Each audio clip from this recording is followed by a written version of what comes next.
সবুজ আর শ্যামল সোনার বাংলাদেশ, কত যে সুন্দর এই দেশ দেখার জন্য ভিন দেশে থেকে নানান মানুষ ঘুরতে আসে আমাদের এই প্রকৃতি দেখার জন্য। তেমনি চাঁদপুর জেলা কচুয়া থানা মনপুরা প্রান্তিক এলাকায় আমরা দেখতে পাচ্ছি যে কৃষি মাঠে সরিষা ফলন বাম্পার ফলন হয়েছে। আমরা আপনাদেরকে যে পুরো কৃষি মাঠের যে যে সরিষা যে ফলনগুলো হয়েছে খুবই চমৎকার আপনাদেরকে দেখানোর চেষ্টা করছি, এবং কি মাঠ জুড়ে কিন্তু সরিষা ফলন, এবং কি সকালবেলা এবং কি প্রান্তিক এলাকা যে সরিষা ক্ষেত্রে রয়েছে। আমরা একজন কোমলতুলি বাচ্চার সাথে কথা বলবো। এই যে সরিষা ক্ষেত তোমার কেমন লাগছে? মানে কেমন ভালো লাগতেছে? আমি দেখাচ্ছি যে শিশুরা কিন্তু উপভোগ করার জন্য যে সকালবেলায় তারা যে কৃষি মাঠে চলে আসলো, এই যে সরিষা ক্ষেত এত সুন্দর চমৎকার হচ্ছে। আমরা আরেকজনের সাথে কথা বলবো, শিশু বাচ্চা, তার সাথে এখন কথা বলবো। তুমি যে সরিষা খেতে এসেছো তোমার কেমন লাগতেছে?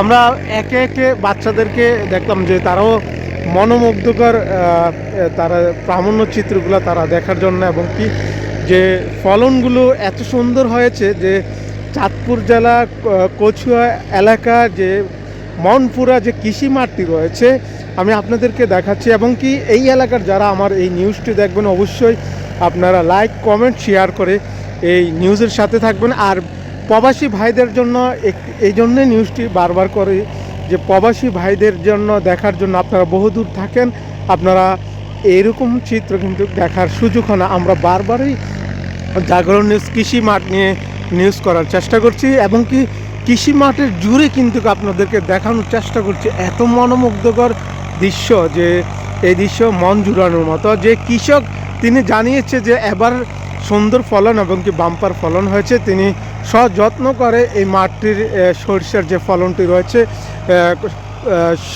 চাঁদপুর জেলার যে কচুয়া থানার যে কৃষি ও কর্মকর্তা রয়েছে তার সাথে যোগাযোগ পরামর্শ করে কৃষক কিন্তু সেই ফলনটি কাজ করেছে। আমরা কৃষি অফিসারের সাথে আমরাও যোগাযোগ করেছি, তিনি বলেছে যে কৃষকদের পাশে তারা সবসময় তারা কাজ করে যাচ্ছে, তেমনটা জানিয়েছেন কচুয়া উপজেলার কৃষি অফিসার। চাঁদপুর কচুয়া এলাকা মনপুরা, শাহ ফয়সাল করিম, জাগরণ নিউজ বিডি।